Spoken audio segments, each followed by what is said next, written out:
মাবুদ শেষ দেখাটা মা বাবা সন্তানেও দেখে না। এমন মরণ মাওলা তুমি কাউকে দিও না, এমন মরণ মাওলা তুমি কাউকে দিও না।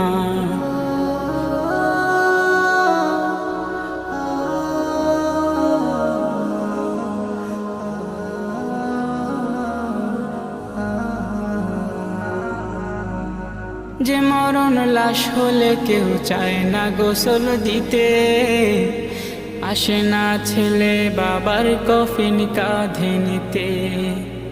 জানাজা দাফন কাফন ভাগ্যে যদিও হয়, মানবতার ফেরিওয়ালা সেথায় অসহায়। এই পাপীদের কঠিন ইমতেহানে ফেলো না, মালিক এই পাপী